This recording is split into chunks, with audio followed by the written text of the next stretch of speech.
media outlets can't get away with how they used to talk about women, certain people, but they will just throw you to the comments. Do you know what I mean? It's like the sharks, they're like, haha, we don't even have to say it anymore. It was overwhelming definitely at first, and I think I numbed out some of that. I remember playing Hammersmith Apollo and I sold it out and like got a plaque and I was just like, I don't feel anything. And like, then I played Shepherd's Bush as an independent artist, which is a smaller venue, and I was like, I'm so proud of us. Thank you so much for joining us today, Kay. Thank you for having me. Let's start with the new album, 9 Sad Symphonies. How would you describe it? Cinematic, soft, string arrangements, depression, love, abandonment. It has sad in the title, Yeah. but when I listen to it, I don't really feel sad. Good. Is that like something you had as an intentional thing to make it thematically quite dark in terms of lyrics at times, but more upbeat in terms of sound? I think I've always been drawn to that because ever since I sort of got into the girl group, 60s girl groups, like back in 2010, I had this realization that like, 60s girl group songs are all really sad, but you're dancing to them at like a wedding. You know, Stop in the Name of Love is actually a woman begging her husband to stop cheating on her, but it's like at every wedding playlist, you know, that you don't realize because Motown's so uplifting. So I think I've always kind of played a little bit with like thematically talking about things that might be painful or sad, but the music isn't necessarily. And I don't think listening to music about emotions is a bad thing. I don't think it makes people feel, it's like comforting, isn't it? To hear themes that connect how you feel. I think so. And like, one of the things about this album that I think is really different to your other work is all of your albums have been very raw and honest, but I do feel like this one's taken it to a bit of a new height. Do you feel like that? I think the pandemic took me to a new height of raw. Didn't it all? You know what I mean? Feelings. I had this moment basically where I lost spark for life, and I'm a very like sparky person, so it's really weird to feel numb and depressed. And I've always suffered with anxiety and I have OCD, but depression was really like I didn't know what to do about it, and I didn't know if it was going to come back. And so I think I just really went into that in the music because that for me is a form of therapy and a form of processing my feelings is writing songs. So I think it just kind of naturally came out really.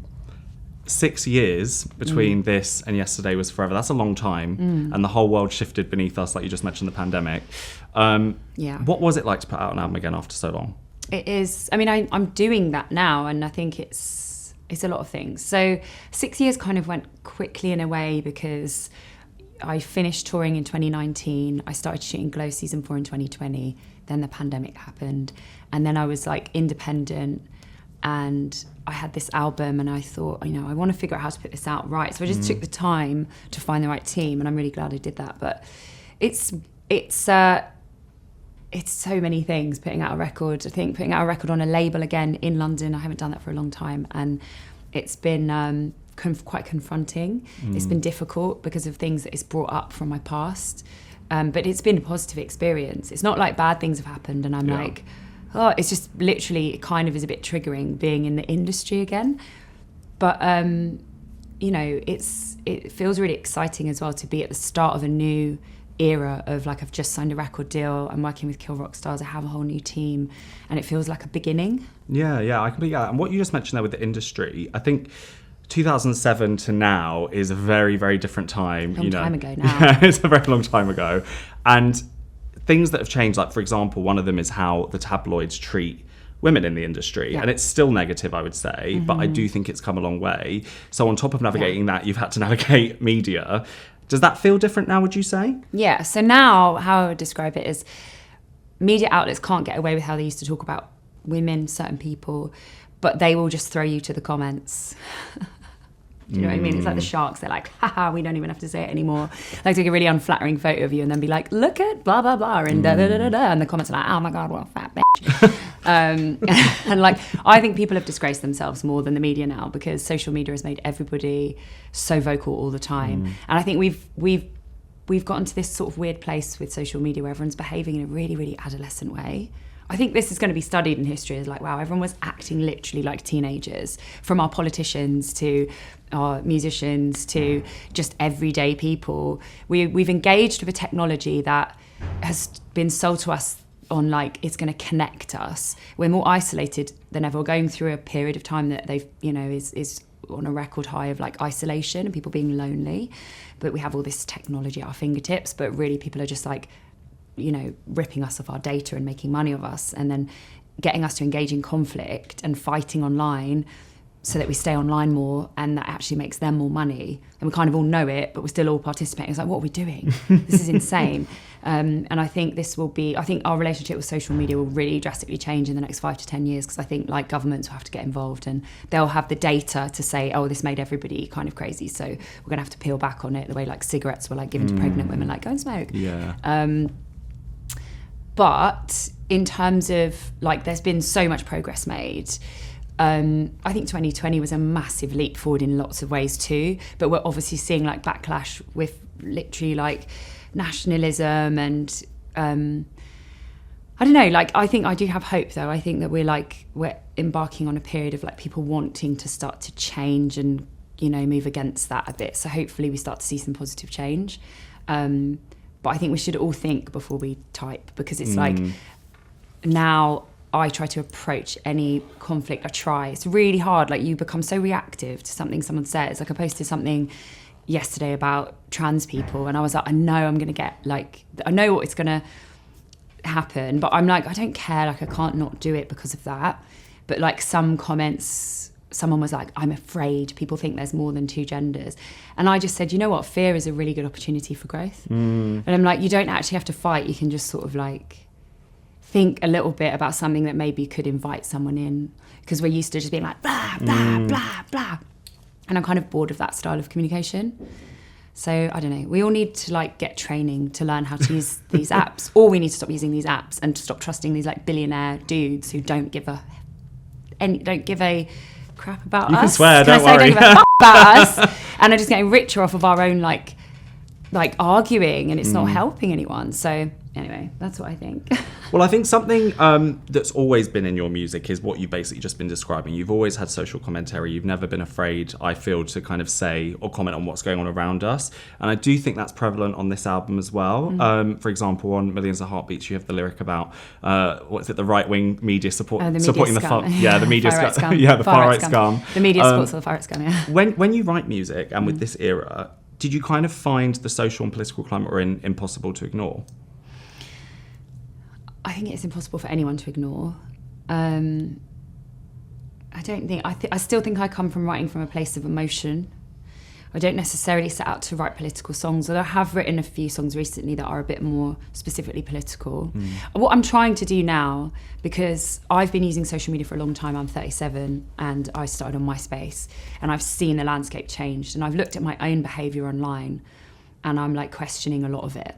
And I think now it's really important for me to put to take in the world, to take time to learn, to make sure I'm not reposting infographics that aren't factual, to decide if it's really worth me being involved in something, like, and sometimes it is, and like, but I think we really have to think like, am I helping vulnerable people by jumping into this? And I think I've jumped into things before and not really known what links I'm sharing, you know, and maybe like I don't want to like. I think that like we can get into some kind of dangerous situations now with social media. You know, you've got to think before you post. You really, really do.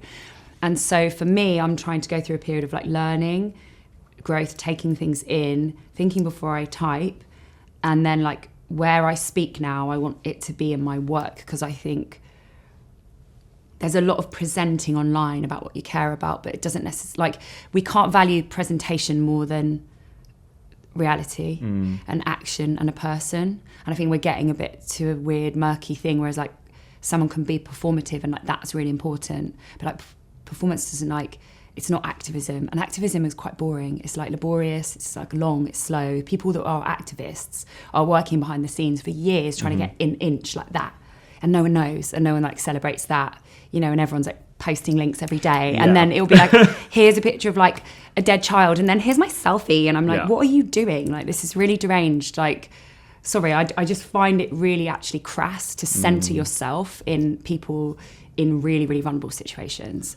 And like, I think we really need to think about what's helping vulnerable people, and there are ways to help, and I don't really know that I'm the person that can say, and this is how. And I think I'm kind of realising that, and I want to be really responsible with my action.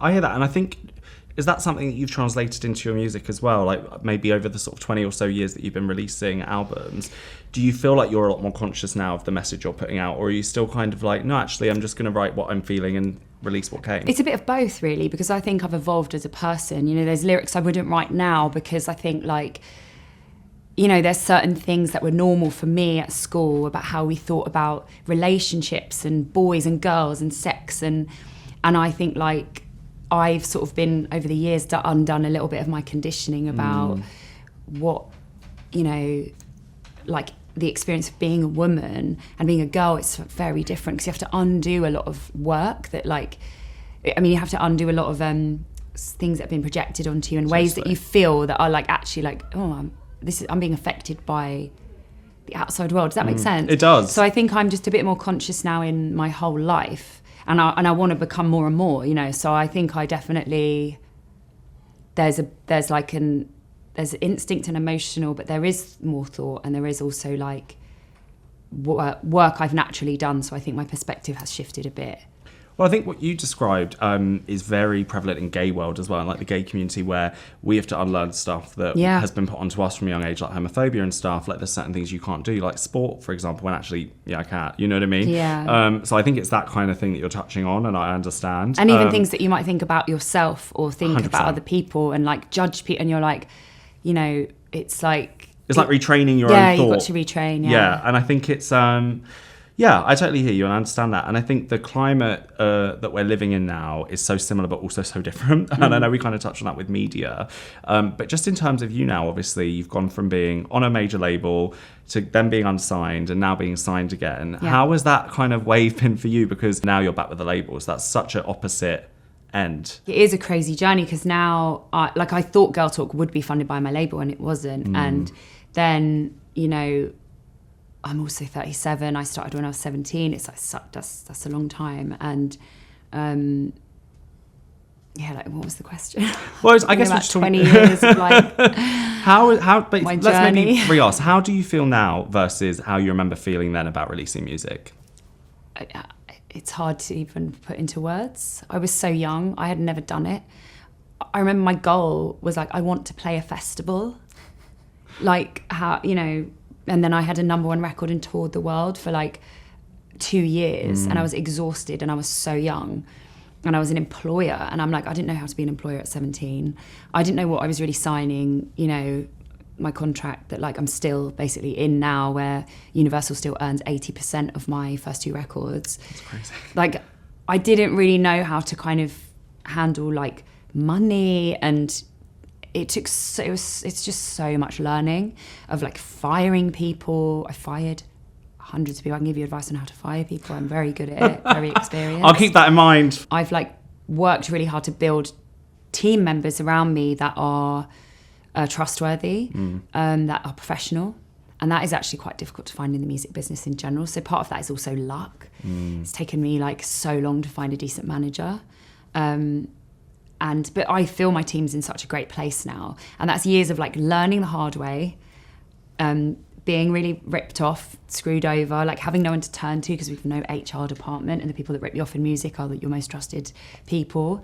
So there's a bit of like experience and a bit of luck and time. It's just like I can't put into words how different it is because I think I just didn't even, like I said, like if your goal is like, I'd like to play a festival and then you're like playing every festival and you're just kind of like, okay, what's being famous? Like, what is this? And versus now, I'm like a musician 20 years in. I'm like an old road dog now. Road dog. Different. Was it overwhelming? Because like you said, like Made of Bricks went #1. Foundations now is like certainly the 21st century in Britain, one of the most well-known songs by like a British act. Does that feel weird? Or does it feel just kind of like, how does it feel? It was overwhelming definitely at first. And I think I numbed out some of that. I remember playing Hammersmith Apollo and I sold it out and like got a plaque and I was just like, I don't feel anything. And like, then I played Shepherd's Bush as an independent artist, which is a smaller venue. And I was like, I'm so proud of us. Like, I was there at that show. Were you? I actually, the one where you like hurt your foot? Is it that the one I'm thinking? It was like I have 2 hurt years my ago. foot a few times. It was like 2 years because I remember because it was my first. Oh yeah, when my post-pandemic. toes were all bleeding. Yeah, and I remember you like were all lying on the Brixton floor at one Electric. point. Oh, was that Brixton? That's the Yeah. one. Yeah, I remember now. Yeah. I remember Janine That's from so EastEnders funny. was there. Yeah, That's Janine. because she was behind me. Janine. Amazing. Yeah, no, that was like, it was like even before that when I was independent after being dropped. But now my gigs, it's like there's so much more connection. I've like curated my fan base in a way of gone like, you know, people that were just there for foundations are not now my fans. Like I have, you know, they've gone through all these different genres and this journey with me, and the people at my shows now, they're like ready for anything new I throw at them, and they're singing like Sister from Girl Talk and Foundations and, you know, anything in between. So I feel I've got such a good relationship with my fans. But yeah, it was definitely overwhelming at first, and it's like you can't jump to this point. It has to be a journey, and it does feel weird to hear, like, to think about that as a British artist. Like, it reminds me of shows that like were on in like the 90s and the 80s. We're like, oh, this song, blah, blah, blah. And you're like, that could be me being referenced on one of those shows. It's quite weird, but very cool. And it's very cool to like have a song that everyone's gonna feel euphoric about at a festival. Is when it really lights up the tent, and you're like, wow, this is. And now I have kids coming to my shows telling me this makes them so nostalgic, and I'm like, for when? And they're like, when I was 8. You know, it's crazy. I know. I have dads bringing their kids to shows. I have pregnant women that were like, I was 15 when Girl Talk came out, and now they're pregnant. It's like the generations. When you've been doing something a long time, that's kind of the beautiful thing, is you really see your fans grow up, and then the kids grow. Like, you know, it's like I still have like teenagers at my shows. It blows my mind. You know, they weren't alive like when Made of Bricks came out. Yeah. They're like 16 and they're like singing every word, and I'm like, you literally were not even alive. That's so cool. I was live. I was live too. I was very much there and present in so that live. era. When you do performances, because when I did see you on that tour, because I hadn't seen you in quite a while by that point, I found kind of funny almost in a good way as someone that's like seen this kind of journey as a fan, is Foundations and some of those songs that, like you said, some of the people might have known you for back then are actually kind of almost, I don't want to say irrelevant, but smaller parts of the show, if that makes sense. I don't feel as though they felt like the main attraction, is what I'm trying to say. Yeah. Is that something you're deliberate for now? Or is it like, because you probably have songs that you've released that you're so much more happy and proud of now? I think it's just that I've challenged fans a bit. And so I think they have, like, people feel about Girl Talk the way that, like, sometimes, like, someone who doesn't know me might feel about Foundation. Someone will be like, feel that way about Sister or like Mariella, or, you know, like, it's just honestly, it's just doing it for a long time. Like, I think you can't, as an artist, you think about growing and you think about doing things differently each time. Well, I do. But you have to let go of the music, because it's not really mine anymore once it's out. Sure. Once I've released it, like, you kind of let it go. That's interesting. Yeah. Do you find that the meaning changes for you? Yeah, all the time. Because it will be attached to different memories, or you know, it's just kind of, it's a really unique experience. And I think, like, the artist in me is always wanting to move forward to the next thing. So, like, it's just, which is, you know, I don't know. It's just kind of, I know what's coming next. And so I'm excited about all these, especially now I've signed a deal. I'm like, oh, I'm so excited about these other, you know, I've signed like a 3-album deal. I'm already like, oh my God, like, I'm thinking about the next ones, because it feels really exciting to have that creativity funded already. Well, I mean, they might not pick me up, but like, I could get dropped, but that's okay. I've survived that before. But I think the relationship is also now based, like, they didn't sign me being like, what's this going to be? You know, I've existed for many, many years in the industry, and they've signed me based on the quality of work I've put out when I was independent as well. So, yeah, I don't know. Is that answering the question? It does. I also feel like, do you feel stronger for it? Because ultimately, like you just said, if this happened again, I'll survive it. You said it very nonchalantly. Like, it's like, I'll be fine. Yes. You'll still be able to put out music no matter what happens, right? So it's... Yeah.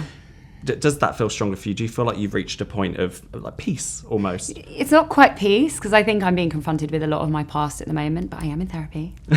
So hopefully I'll be at peace soon. I think the music industry will always be rocky. I see it as a ship, and you go out really naively and you're like, my ship, and you're like in the sea, and then like a huge storm comes and you're like, fuck, and then the whole ship's like blasted around and you're just like floating on a bit of wood and you're just in a rag and you're like, oh my god, I thought my ship was like a proper ship. And then you have to like build the ship back up, and then you're like, cool, okay, the ship, we got through that. And then it's like you go out and then you're like, are you kidding me, another one? And then the ship gets a bit destroyed, but you're like a bit more prepared. And then by the third storm, you're like, okay, now I know the storms are always going to come. Like the ship, you just have to, you realize like the storms aren't going to stop. You'll be able to anticipate them. They'll be different because you might be like, oh, there's a hurricane, I'm not going to go that way. But it'll still rain, you know. And you build the ship to be stronger and stronger. So that means you're like, you know, your crew and like everyone you have on the ship is a bit more, you might have a few pirates the first time, or maybe we are the pirates. Who knows? But like, you know, you're kind of like building the crew and the ship to be stronger for the stuff that you cannot control. Like, as we know from life, like the weather's going to change. You know, there's no one's really got a plan. That's if you're a person who's like, this is my plan, it's going to go like this. Let me tell you, no, it's fucking not. Like, it's not, because there's stuff's going to happen. One day you're going to like fall over, or like, you know, you're going to get hurt or pissed off, or like a car's going to hit your car, or you just don't know. And so we have to be available for things to kind of go wrong. I realise now, and I still sometimes mess it up, but I always need 20% extra. I can't go at 100%, which is like my instinct, and I've done that for like years. But if I go 100%, like I need a 20% for the stuff in life you can't predict. So I have a little bit of energy to go, okay, that thing came out of nowhere and I wasn't ready, but I've got 20% to give to it. Because if you're like, I'm going 100%, and then something happens, you're like, ah, and you just like fall apart. You know, you need a little bit of energy for like in the back pocket for when something goes wrong, so you can go, right, okay, I can be there for that. Something that you've always had, if you felt it, maybe not, is LGBTQ plus fans. I feel like they've always been a huge part of your fan base. Yeah. Is that something you remember sort of noticing for the first time? Yeah, I think I obviously noticed I had so many girls. I really noticed in 2008 when I toured America for the first time. I played The Nicest Thing, and like all these girls just started making out with each other in like the front row, and I was like, oh my god. And I think like I've always had like lots of LGBTQ plus fans at my shows, and I've always had like quite I think there's something in my music that attracts a person that's like sensitive in some way and connects to the stories in my lyrics, or the empowerment that I'm trying, the message of empowerment I'm trying to, you know, and I think that does attract a certain type of person. There's lots of different types, you know, but I get sort of like my LGBTQ plus fans, I get the girls, I get like the punk dads. Now the punk dads are bringing their daughters and stuff, you know, like there's just certain types of people. And I recognise them, you know, the type of person. I can usually tell if I get to a town, I'm like, oh, they're coming to my show. I can just tell. Really? Yeah, I can totally tell. Yeah. I'll be like, wow. They're coming. And then you see them in there. Like, I can tell by the way they're dressed and the way they are and the sort of person they are. And it's not like they're all one thing, but there's just like a certain type of like... I know what you mean. Like an aura about them. Yeah, there's like a certain type of person that has a slight sensitivity in some way, maybe because of like what they've had to go through. Like...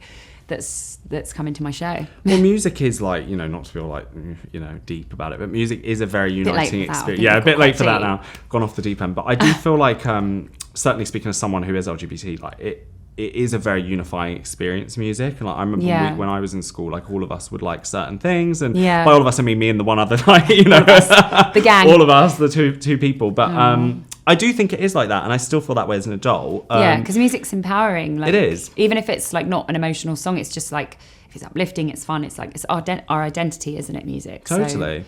And it doesn't have to be this big like anthem, like even a song like like one of my favourites of yours is To the Music I Belong. I'm not a musician. I have nothing to do with music. Cool. But like, do you know what I mean? That's what I'm kind of getting at, is that thing of, I don't have to necessarily relate fully to it. Yeah. But there's just like a, you know what I mean? Yeah, because music is ours. Like, to each of us, it's like our own personal important thing. And it's with us through like relationships, breakups, holidays, death. Like, it's there. It soundtracks our whole life. So that's why it's so important to people. 100%. And you've always been, I felt, very like outspoken about LGBT rights on social media and in interviews and stuff. Yeah. Why has that been important for you? I guess I've always had like queer friends as well. I'm bisexual. I have a lot of close people to me that are gay, that are trans, you know, that are lesbian. Like, there's just like loads of LGBTQ plus people in my life. The whole spectrum really, and I feel like it's been really important, especially the last few years, to like talk about gender and identity and like just making sure that the conversation, like, I feel really focused right now because I feel like I've been a bit blank on this whole like feminist trans debate. It's not, you know, go into it too much, but I've not really known how to approach that because it became such a thing in the media where it's like, if you talk about it, you're going to get in a fight with like, you know who, and it's like the media are going to like pull it apart and everyone's going to freak out. And I'm like, oh, so it's like this untouchable thing where everyone's like, I don't want to touch that with a barge pole because it's like, and that's so dangerous because actually then if no one's talking about it and there isn't proper like, you know, conversation, people aren't people that wouldn't get exposed to like communities like this aren't learning, and also the data isn't being collected because the research isn't being paid for because everyone's afraid to touch it, and that's really dangerous because it leaves vulnerable people like more vulnerable. Like, what we need is like conversation. We need to take it out of the mouths of like the only couple of people you're hearing from about it who don't even have anything to do with it, as far as I know. And it's like, that's not the main storyline here. And I think we've given it too much power. And I think there's so much in feminism that's taught me that is like, goes so in line with like trans people's experience. You know, there's so much about how our differences are strengths and how like, we can't like basically start talking about how, like, we can't use somebody else's rights to like we can't dispose of someone else's rights to protect our own. And I think we've been tricked. Some people have been tricked to think like, oh, it's a threat to women's sexual health. Like, it isn't. That's total propaganda. And we need to start confronting it so that we have richer conversations, diverse conversations, union, inviting people in that are kind of, you know, the whole toilets thing, right? It's like, I can understand why some women don't want to share the toilet with cis men because they might be in like a club, and sometimes you actually as a woman run away from men and go in the toilets, right? So let's not scream about it on Twitter and make it like, oh, we shouldn't have gender neutral toilets. It's like, let's have the nuanced conversations, let's share our experiences and see like what resolution we can have and like where the education is missing, and like, is it actually like, you know, like I think about the tube now has signs, which I remember when I saw for the first time, I was like, oh my God, like there's signs about telling people not to stare at, like staring at women. It can be like sexual, like harassment. Yeah, harassment. And I'm like, I've had that experience so much, and I was like, I feel really seen by that. And I feel like men, I do feel it's happened to me less.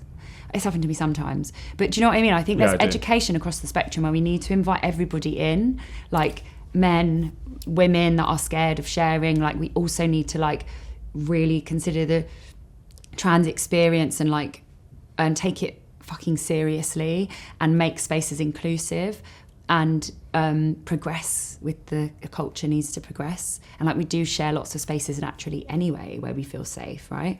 Like, it's certain environments, it's like nighttime environments, club environments, drinking environments that might feel safer.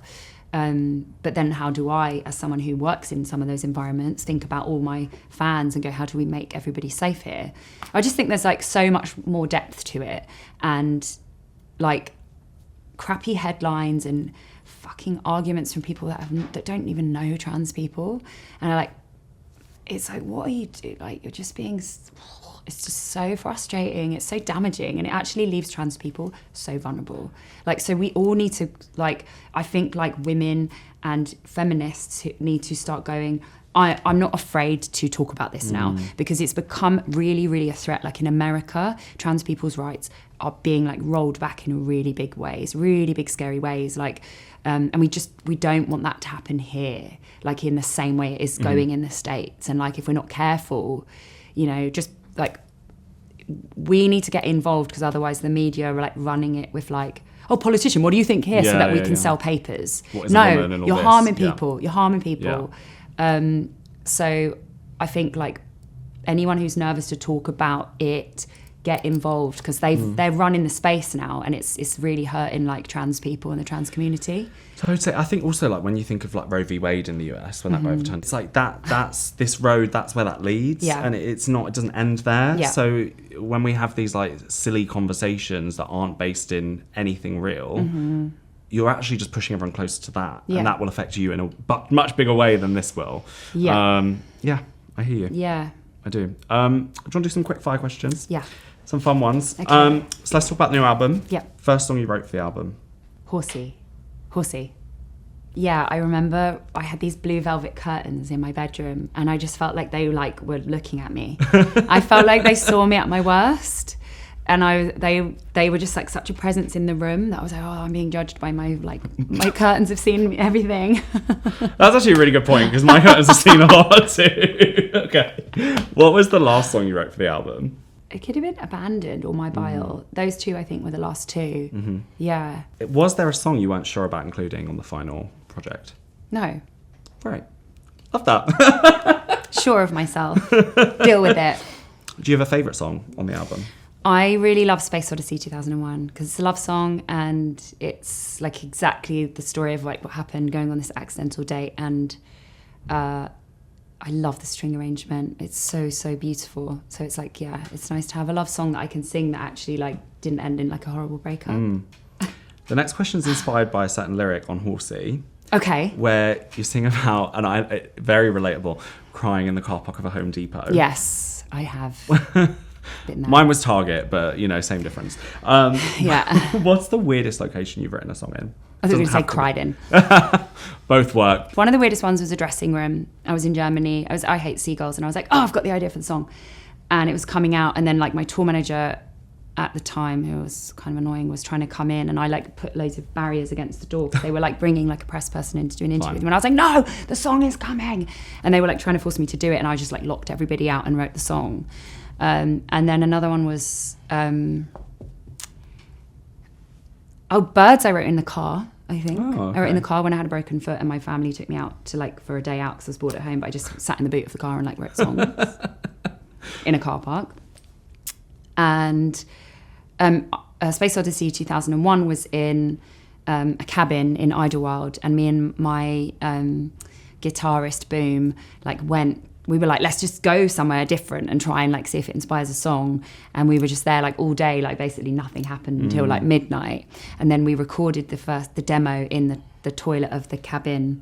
And you can hear like the guitar, like the microphone like banging against like the side of the like toilet wall. But it was kind of cool to go, what does like going to a different location inspire? Do you have a favourite song from your entire discography? Oh God, I can't pick Top one. 3? Okay, we'll change all the time.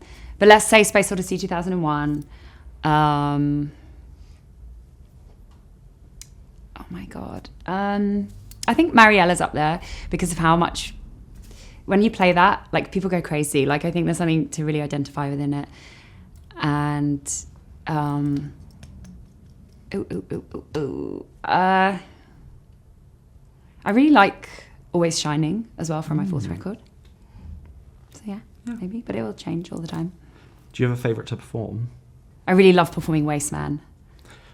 It's so fun. That's a good one. Because people that have never heard it, they're like straight away, I can hear them hear the lyrics, and they're like, yeah, he is a waste man. And they like get into it straight away.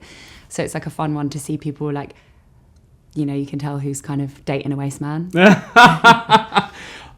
Something, just on Waste Man actually, just reminded me of is like something that, I mean, I know a lot of people have always loved, and I'm sure you've heard about relentlessly, is how like London I feel like your music still is, Yeah. even despite you maybe living in the US for extended periods of time or whatever.